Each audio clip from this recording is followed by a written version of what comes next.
Oh, I'm not connected to Wi-Fi yet. Let's see what happens. Do I have a Wi-Fi password? They did not give it to me. All right. Greetings, how's it going? Got a little bit of rest anyway, a couple hours, and feeling a little better than I was last night as I was recapping some of the information that I was bestowing upon you. I realized that I was leaving out some very pertinent information as far as bringing your own court, making your own claims.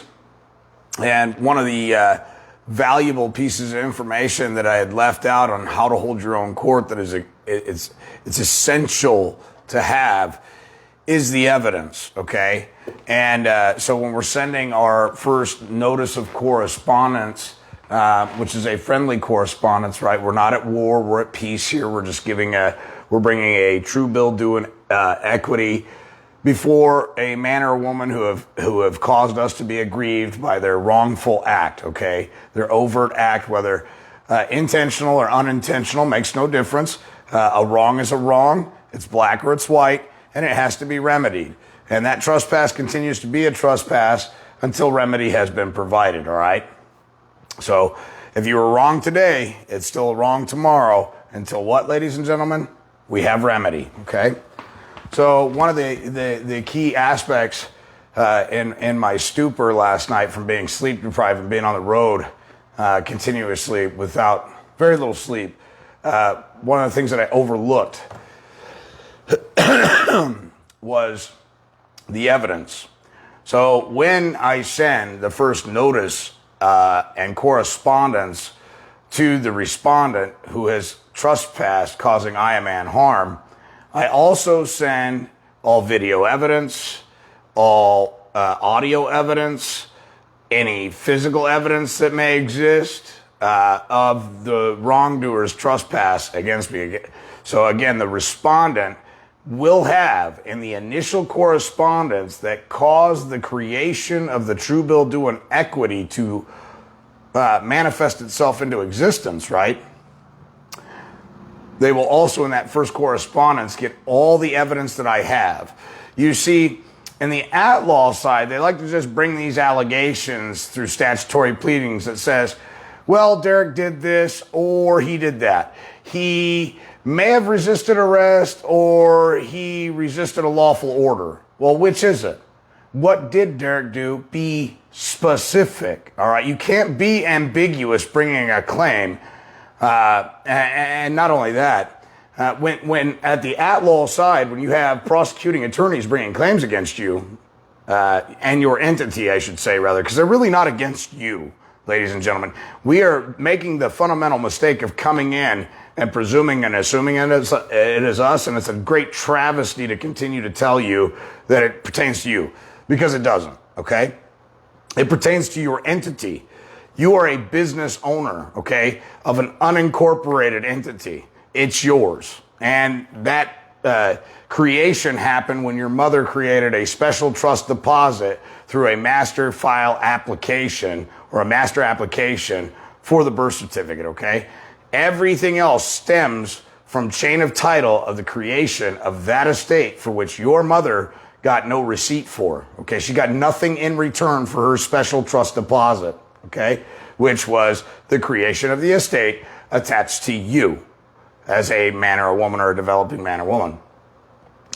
So when they are bringing a claim, they are using that social security number, creating the joinder and the nexus between your estate to access and create new money into the economy, okay?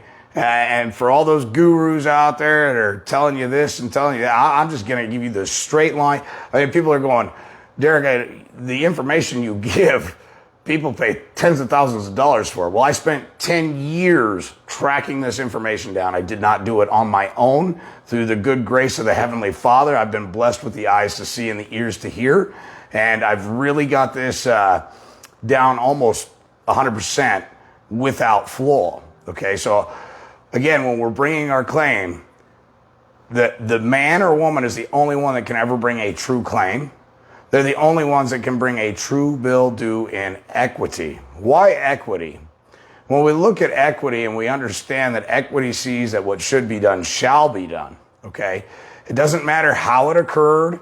It doesn't matter the scenario per se. It just looks at the cause and effect of an action and discerns right from wrong. And it doesn't muddy the waters with legalese. For example, in legal land, although he murdered him, Your Honor, it was a crime of passion. And because it was a crime of passion, we're going to say that legally he was mentally unstable to the point that he suffered from a mental incapacity to be able to discern right from wrong, Your Honor. And because of that, we would ask that the court see that he do no less than a year. We're not saying that what he did wasn't wrong. We're just saying that it shouldn't be classified as first-degree murder because he was emotionally charged. And I call bullshit. Bullshit. That's point blank and simple what it is. Man and woman have an obligation to understand and know the difference between right and wrong. No matter what your emotional connection was at the time, you decided to do something ill will and ignorant, you must pay your dues, okay? And equity comes in and doesn't look at it the same way the legal society does, where they kind of muddy the waters a little bit. And one of the reasons that they're muddying the waters is to continue to generate securities. Now, when they're warehousing the surety on behalf of the securities as they mature, ladies and gentlemen, you'll so often find men and women that have been convicted of murder wrongfully, and they go through this appellate process. And then once they get through the appellate process and they're found exonerated of all charges because the DNA, the timeline, whatever the case may be, doesn't quite add up, you will still see men and women that remain incarcerated for an additional 5 years after the appellate court has clearly ruled that this decision was rendered in error. It's a travesty, and yet the man still hasn't been released. Why? Because those securities are still maturing, those bonds are still maturing, and those people don't want to reach back into the coffer and pay for what they did. Here's another thing to think about and be cognitive of in the at-law side. The state is always bringing the claim as though the state is the injured party. The state gets the restitution, not the injured party. All right, isn't this just wild? How the man or woman who was actually caused harm, injury, damage, and loss by somebody else's negligent acts, whether they be willful or unintentional, irrespective, it doesn't matter. Isn't it interesting that when a court comes in under the guise that the state was done some kind of wrong or harm by another's actions, the state gets restitution, yet the injured party gets nothing. In fact, the injured party has to go and retain a lawyer, try and sue these people that have caused them harm, injury, damage, and loss. And then the state seemingly whisks away all the securities that could make the injured party, the man or woman that was caused harm, whole. But instead of making them whole, what they do is go, well, there, Scooter, we criminally charged him, and you're going to have to go after him civilly. This is a civil matter, and if it's going to go over $10,000, you're going to have to take it into a different venue in order to find the relief you seek. It's really grotesque. So again, to the video that I did last night about holding your own court. When I do the first notice and correspondence, again, this is a friendly correspondence done in good faith, with good conscience, for good reason. I identify the claimant, known as the man. I, Derek, a man, hereinafter going to be identified in my document as perhaps I want to go with claimant. Maybe I would like to go with Derek. And so as not to be redundant in the paperwork where I put the entire name every time, I can say hereinafter identified, or hereinafter, just flat out hereinafter claimant. Claimant does state on such and such day, such and such time, this incident did occur. The respondent, wrongdoer, or hereinafter wrongdoer, or a man who sometimes at times acts as an officer of the law, or maybe they're not an officer of law, acts as a plumber at times. A man at times who acts like a plumber, and his name. So we're separating the titles. And we're removing the titles because what commerce does, it's a facade, it's a mask, it's a personam that people get to put on. So when they walk through the door at work, they can render their conscience free from anything they're doing. You'll notice that people that don't want to be held accountable for what they have done will say, it's my job. I don't understand why you're mad, ma'am. I'm just doing my job. So you completely disregard logic. You completely disregard ethics. You completely disregard good faith, morality, okay? And doing so, you're doing it under the guise that you're just doing your job.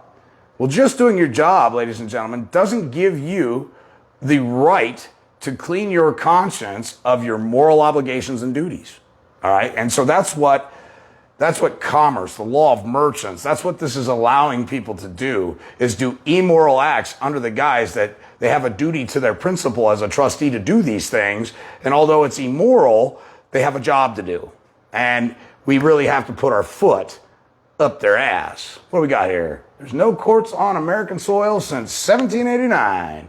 And there's no federal judges since 1791. You're absolutely 100% correct. And I will go even further with that, Murr. There is no lawful government right now. Not all. And it is a matter of us standing up and asserting ourselves and holding our own court that is going to make the difference. And people go, well, where do you find your enforcement, Derek? We find the enforcement after our private process. We can take our private process and come back into the commercial side of it, and we can place liens, and we can liquidate assets, and we can attach ourselves with 433As, 433Bs to their business assets and their buildings, and we can also attach ourselves to their private assets and buildings through the 433As, okay? Now, this has taken a long time to learn. I'm not an expert at this. I don't have all the answers for you guys. One thing I can tell you is the people that I surround myself with are extraordinarily brilliant. And they're masterminds. They've been at this, some of them for 40, 50 years doing this, and they've been extraordinarily successful. And when I asked them if they would join me on this venture and go public, every last one said, absolutely not. No way. What you are doing is dangerous. It's, although it's admirable, it's valiant, we commend you. Ain't none of us dumb enough to put our neck out on the line as far as you put your neck out. It's dangerous. And all of them have asked me, in fact, at one point or another, to stop what I'm doing. And here's the problem with that. If only one man in the village is knowledgeable, then everybody else is susceptible to falling for the facade of authority. And if everybody else believes in this thing called authority and doesn't realize that they are the authority and continues to do immoral acts, when the actors, the agents and agent, continue to oppress them, these people seemingly seem to beg for it, all while bitching and complaining, never providing any remedy or solution. So it's like living in an insane asylum. On one end, everybody wants to gripe, oh, the government is not just, they're not fair, they're not doing what they're supposed to. Yet 3 weeks later, they're out there voting for the same fucking idiots that oppress them. I don't get it. It's the very definition of insanity. You know, you want positive reinforcement and change, yet you go vote for the prom queen and king who have never done a fucking thing in their damn life, aside from look good aesthetically. I'm here to tell you right now, being aesthetically pleasing, that shit fades with time. Don't believe me? Go do your own investigation of the wickedness gravity has on the body, okay? I promise you, you ain't always gonna look so pretty. So being vain and voting for people who appear to be aesthetically pleasing and have a nice smile, and they seem to just be really influential in the way they speak, and it's charismatic, and that's why I voted for them, instead of looking at the prerequisites of what you should have been looking at, which is how learned are they? What skills do they bring to the table? Did they go to the school of hard knocks? Do they listen to their elders in the community? Because I'm telling you right now, I became very well-rounded the minute I dropped out of school at 13 years old. I was picked up by a bunch of U.S. Marines who took no shit from nobody. And the first thing they told me is the American history books are full of lies. And I go, really? Now, they were from an Indian reservation, Pine Ridge Reservation off South Dakota, by the way. And I admire these men to this day. The only bad thing about befriending men of that stature and that age is I lost all my best friends by the time I was 16 years old. They were all dead and gone. And bless them and rest their soul. Some of them made it a little further than that, but most of them by the time I was at least 18 were gone. Okay? These men lived hard, rough lives, but they were adamant about researching. They were vehement about telling the truth and exposing what the school system really was to me. So at one point, Comanche said, bring me a history book from the high school. And I'll never forget it. I brought it to him. And we're flipping through. And there was a part in the American history book that said the Indians broke treaties. And he goes, come here. He says, you see right there where it says the Indians broke treaties? And I go, yeah. He goes, how do you violate something that you don't know how to read? How do you furthermore enter into a contract when you don't know the language? I was perplexed. At 13, 14 years old, I didn't have the answer. I wanted to have the answer because as a young adolescent, everybody has all the answer. I know everything. Pops, there ain't nothing you can tell me that I haven't already figured out. I know it all. I'm dumb, young, and full of cum. I'm tougher than nails. And, it's like the old bull said, you either got to be really tough or really dumb. I don't know which one it is, Derek, but, as long as it's working for you, keep going. Keep going. And eventually, you start to listen to your elders going, damn, I should have listened. I could have been so much further ahead had I just had the eyes to see and the ears to hear. So I don't expect everybody that to pick up what I'm laying down, but at least allow it to plant a seed in your mind that things are not what you've been taught. They're not what you've been told. And I'm living proof of it. I'm walking the walk. I'm talking the talk. And I'm not backing down for nothing because this is about everybody, not just me. All right? There's a certain point in time in your life you have to be selfless. And one of the ways of being selfless is to completely get rid of the illusion that any physical asset could ever make you feel whole or happy. All right? You could have a brand new Bugatti out there for me today. Would I go out and rob the shit out of it? You bet your ass I would. After doing it, would my adrenaline be pumping? Sure it would. It would be exhilarating. Make no mistake about it. I'm not trying to downplay it. I would absolutely have a blast rolling down a highway at 180 mile an hour in a Bugatti or 250 mile an hour going through a tank of gas. I would. Not going to lie. But at the end of the day, that materialistic possession cannot go with me. And because it cannot go with me, I have to look back at the legacy that I leave for my family who did their best they could to raise me to be an honest, integrate man, someone that would represent their family right and they could be proud of. At the end of the day, what's the legacy you're going to leave behind for your loved ones? Are you going to leave them with knowledge and the ability to exercise critical thinking on their own and teach them that authority comes from the author and you have free will to author your life as you see fit? Are you going to teach them the moral aspects and principles to ascend of the mind and to do the right things even when nobody's watching? Or are you going to be one of those people that says, well, he only stole a piece of bubble gum. At least he didn't take the whole fucking box. Eh, George? He didn't take the whole box. That's pretty cool. Yeah, high five. I don't think so. I remember taking a piece of bubble gum in a store in Indiana when I was a kid. My mother fetched me up by my ear, took me back into the store, made me give the piece of bubble gum back, and then asked the attendant what I could do to work off my shame, what I could do to work it off for being a thief. Sweep the floor, mop, he'll do whatever you want. You just you want him to go back there and clean them toilets? He'll go back there and clean them toilets. And you know what? At the time, I was so embarrassed. I couldn't believe my mother would do that. And now I look back and I love her so much more for what she did because she didn't have to do that. I was free and clear out the store. She could have just been, I'm disappointed in you. She could have spanked me, smacked me, whatever it was. No. She took it upon herself to make sure that she wasn't going to raise no thief. She took it upon herself to make sure that I understood what humility was and what shame was by marching my ass back in there by my ears and making me hand it back and apologizing and offering my services, which is remedy, ladies and gentlemen. I never realized my mother was raising me equitably. And I have a notion that most of your family raised you guys equitable as well. So when you're watching the boob tube and everybody on the news media is, oh, there's criminals, there's wrongdoers, there's these terrorists, there's this invisible virus, there's all this shit going on that poisons your mind, causing you not to be able to use rational, logical thought process to identify what's truly happening. And the truth is, we're all being distracted all the way to our grave so we can be extorted at the highest levels. My ancestors were hardworking people. What do I have to show for all their sweat equity and labor? And it's not about being entitled. Don't get me wrong, all right?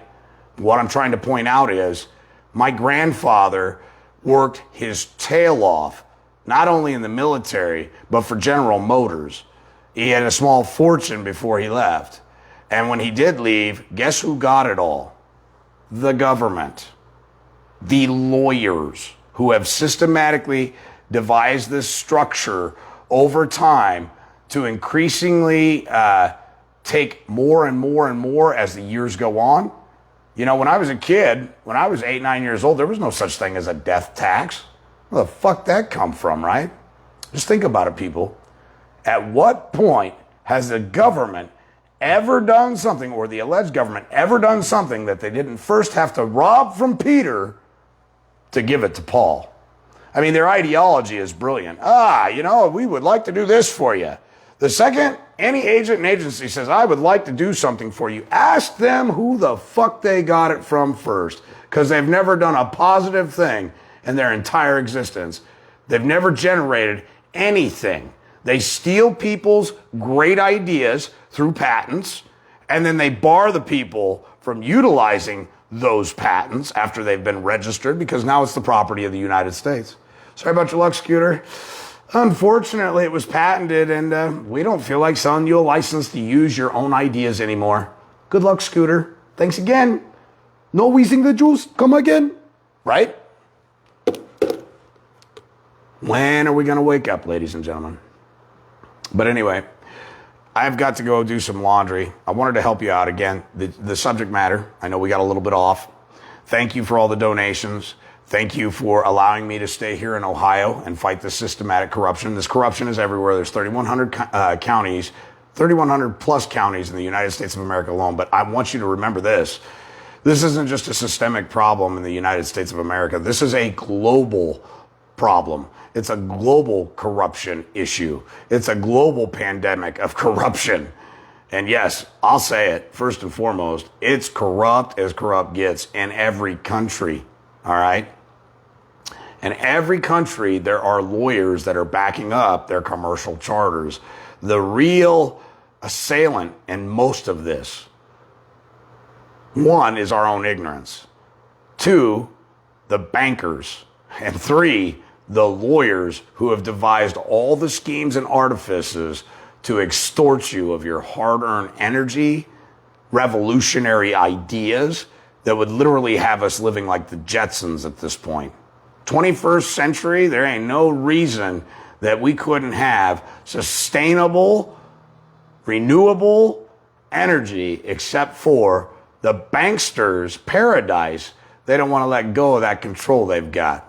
You want to know why hemp was made illegal, ladies and gentlemen?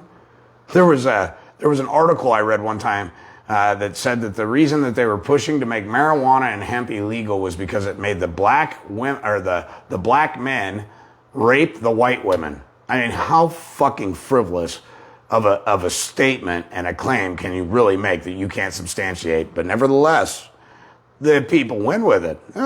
We agree. Great, Bob. What they didn't show you is all the lobbyists lining the pockets of the politicians because J.P. Morgan was involved in DuPont and had created a plastique that is known as nylon. And nylon is an oil-based product. So naturally, guess who else jumped behind DuPont and jumped behind J.P. Morgan? None other than the Rothschilds, who were heavily invested in oil, who have people around the world still believing that it's made out of dinosaur bones and fossil fuel and degraded trees within the earth. I'll tell you a story about a gentleman down in Texas whose well ran dry. And for about 4 or 5 years, because the well had run allegedly dry, they capped it off. 4 or 5 years goes by and the farmer's out there on his field and he notices a lake of black fluid all over his land. Now keep in mind, this had been capped for 4 or 5 years. It was allegedly pumped dry. No more dinosaur bones down there. No more decayed vegetation. It's dry. There's no more. And yet it seemingly replenished itself to the point where it repressurized and was shooting oil up onto the surface yet again. Diamonds. Diamonds are not rare. Fuck. They're a dime a dozen. They're like Ford Mustangs. You can find them anywhere. All right. You can find them in Arkansas. Diamonds are not rare, ladies and gentlemen. You want to know what makes them rare? The people who control the vaults that hold them. The people that will go out of their way to buy them, to create a market that seemingly seems very thin. But in all actuality, there's an abundance of diamonds. You want to show your wife through symbolism you really love her? Go find her a black opal. Black opals are rare. Go find her a black opal that looks like lightning ran through it. That's rare, all right? You want to show your wife you love her? Just love her. How about that? How about instead of a symbolism of a rock, you actually just do what your heart is telling you to do and love her to the best of your ability, right? The symbolism of love, the symbolism of authority, we got to get rid of the simulation and the symbolism, ladies and gentlemen, and come back to our roots. It's not that hard. So again, thanks for all your support. Thanks for all your donations. I've got a Cash App now. I've got a Venmo. I will work this evening on setting up a donation button on the selfgovernanceU.com. It is up and running again. You can sign up if you like. It's a $17 a month membership. I do add content and criteria to it as I get time. Obviously, I'm a little preoccupied here in Ohio, but I do appreciate every dime that is contributed. It all goes to the greater good and a better cause. I'm not out here trying to get rich, just looking for a little assistance. I know many of you cannot stop working and would love to be here and can only afford to send a nickel. I don't snide at that. I mean, it's the people who send me a nickel that I know probably just gave me their last nickel. And it's heartwarming, and at the same time, I really feel for you guys. But thank you for your support emotionally, your prayers. Your prayers are uplifting like none other. I read through the comment sections in the evenings as I rest my weary head, and the prayers are amazing. Not only for my friends, my family, and my loved ones, but just the communities that I'm in. You know, we're praying for you and the community you're in, and hoping that they will wake up while you're there and have an opportunity to meet with you and talk to you.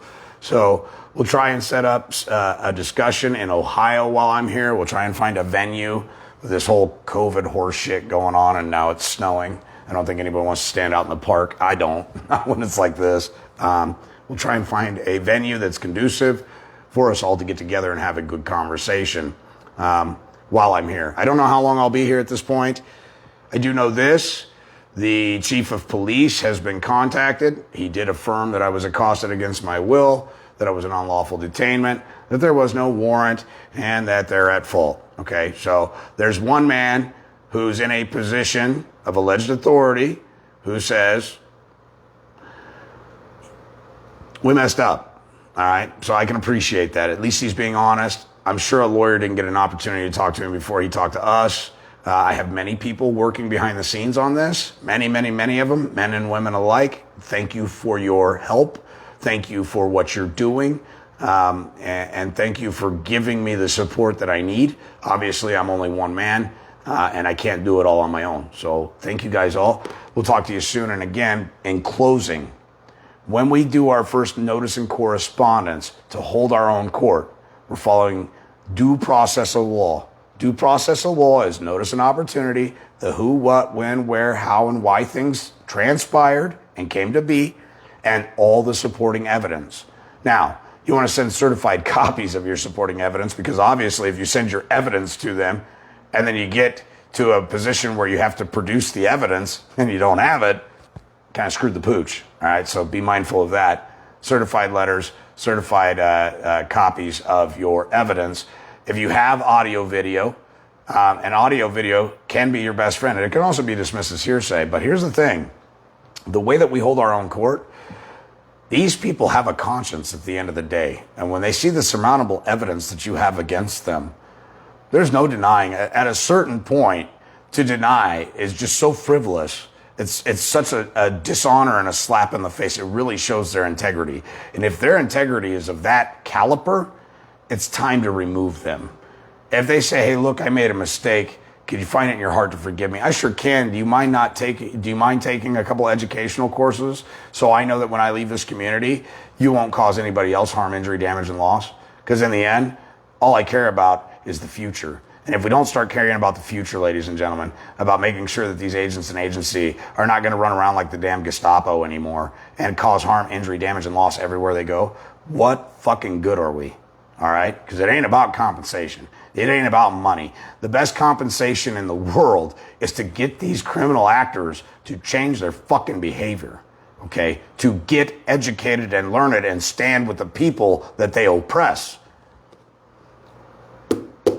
Thank you for joining me. I look forward to seeing you guys again soon. I'll try and do another video this evening. I am well rested again, and I have a lot of work to do.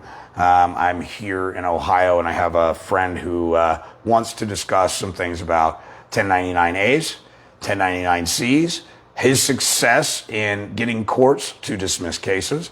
Again, when a court case is dismissed, remember, you're still abandoning the securities, your rights, titles, interests, dividends, derivatives, debentures, hediments, general tangibles, general intangibles, chattel securities, trust residuals, and trust residue.